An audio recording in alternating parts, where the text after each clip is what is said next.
병원에서 치료받거나 사망했을 때 보험금을 청구하잖아요. 각각의 보험금 청구할 때 이제 준비할 서류가 있고 네. 왜 필요한지 미리 알고 네네. 준비하는 것과 다르기 때문에 네. 여기서 이제 간단하게 한번 살펴보도록 하겠습니다. 예.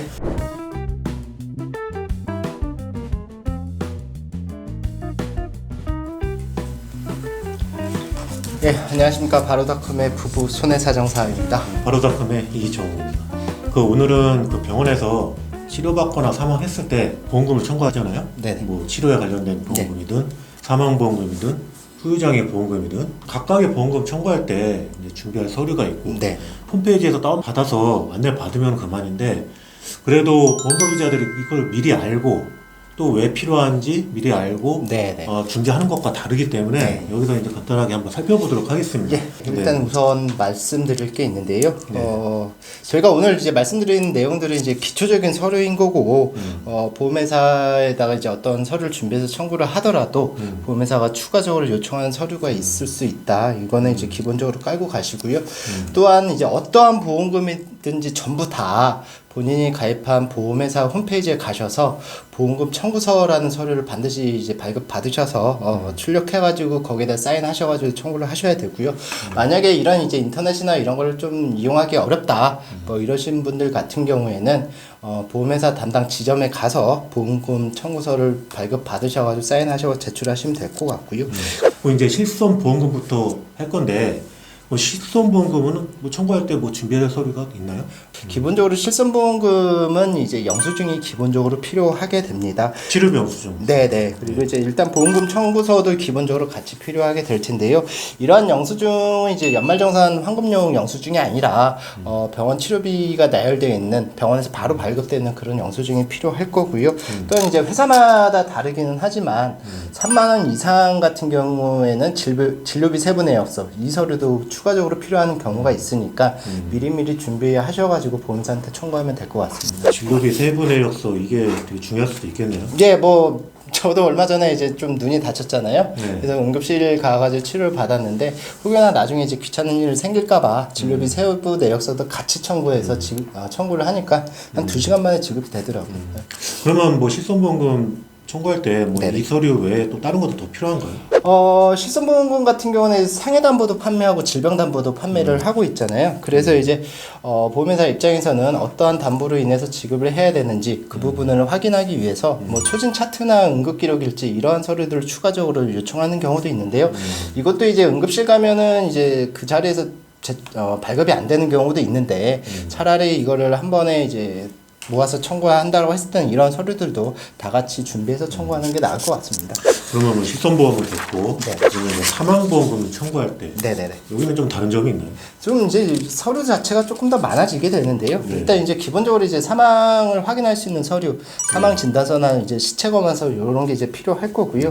또 이제 국가에서 인정하는 사망을 했다라는 것을 입증할 수 있는 서류가 기본 증명서잖아요. 네. 이런 기본 증명서도 이제 반드시 필요하게 되는데요.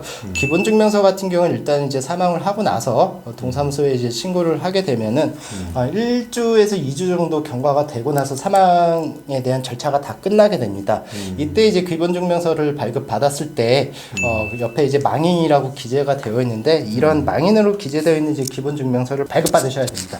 그러면 사망보험금은 일반적으로 약관에 나와 있는 보험 수익자, 네네네. 뭐 법정 상속인 네네. 이런 식으로 이제 기재가 되어 있는데 네네. 그럼 실질적으로 보험을 받을 자를 이제 수익자라고 하고요. 네네. 근데 이런 경우에는 별도의 또 서류가 필요하지 않을까요? 말씀하신 것처럼 이제 보험계약 같은 경우는 수익자를 지정해서 가입을 하는데요. 네. 사망시 수익자 같은 경우 대부분 법정 상속인이 수익자로 해서 이제 보험에 가입을 하게 됩니다. 네. 그래서 이제 법정 상속인의 상속 지분을 확인하기 위해서 보험회사에서는 가족관계 증명서를 이제 요청을 하는데요. 이는 이제 뭐 상속인이 아닌 다른 사람한테 보험회사가 잘못 보험금을 지급할 수도 있잖아요. 그렇죠. 그렇기 때문에 이런 거를 방지하기 위해서 가족관계 증명서도 이제 반드시 필요하는데 여기서 중요한 거는 망인을 기준으로 한 가족관계 증명서가 필요하다라고 이제 보시면 될 것 같고요.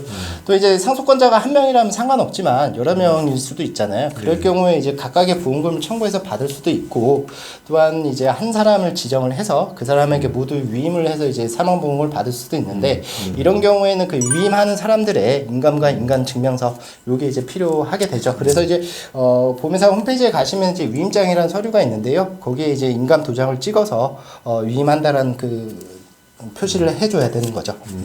그러면 그 외에 이제 입원 일당이라는 게 있어요. 네네네. 이거는 근데 입원 그 기간에 따라서 입원 일수에 따라서 지급되는 건데 네. 이거는 뭐 서류가 또 별도로 또 다른 게 필요할까요? 뭐 이제 크게 중요한 서류는 아니기는 한데요. 뭐 진단명이 들어가 있는 입퇴원 확인서를 발급받으면 되고요.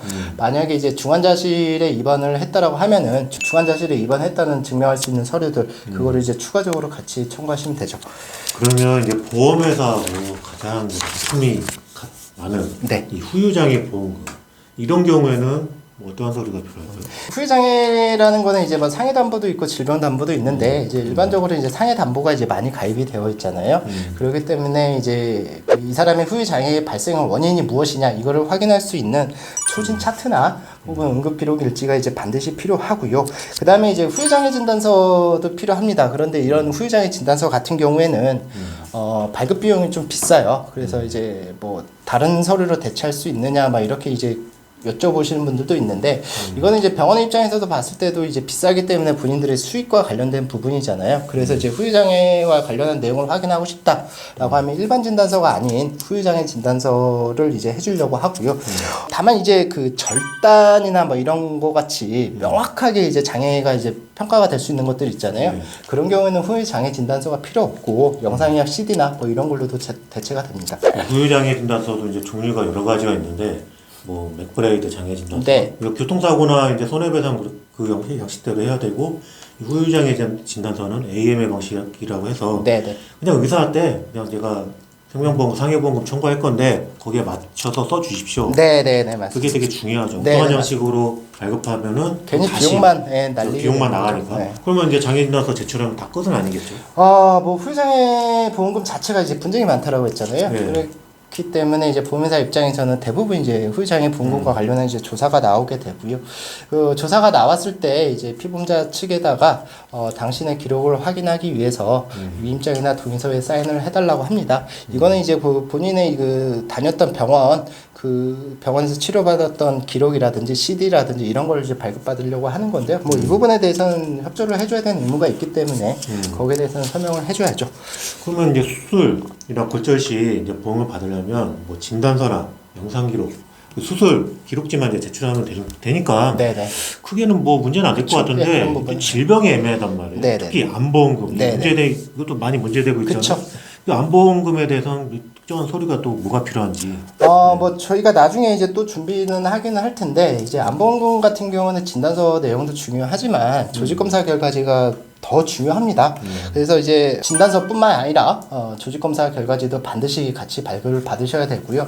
암 진단 받으신 분들 같은 경우 항암이나 방사선 치료하시는 분들도 있잖아요. 근데 이에 대한 담보가 가입이 되어 있으신 분들도 계실 텐데 그렇다라고 하면 항암이나 방사선을 치료받았던 서류를 이제 병원에다 요청하시면 발급을 받을 수가 있으니까 그것도 같이 청구하시면은 보험금을 받을 수 있게 되겠죠. 또한 이제 그 백혈병 같은 경우는 일반적으로 조직 검사를 하지 않는데요. 이런 경우에는 이제 골수 검사지나 혈액 검사 결과지를 가지고 진단서와 함께 제출하면 되고요.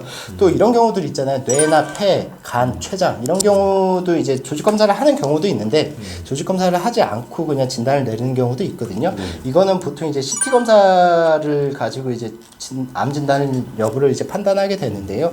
그럴 때는 이 영상 기록, 뭐 CD라든지 아니면 CT 검사 판독지와 함께 이제 진단서를 제출하면 됩니다. 그럼 뇌졸중이나 뇌혈관 관련된 보험금 청구할 때는 또 다르겠죠? 네, 뭐 마찬가지로 이제 기본적으로 그 진단서는 필요하고요. 더해서 약관에서는 이런 진단을 내리기 위해서는 MRI나 뭐 MRA 이런 검사 등을 기초로 하여야 한다라고 되어 있기 때문에 그런 영상 기록도 같이 첨부해서 제출을 해야 됩니다. 그러면 마지막으로 이제 심혈관, 네네. 이 신장질환 관련된 보험금 청구할 때는 또 뭐가 필요합니까?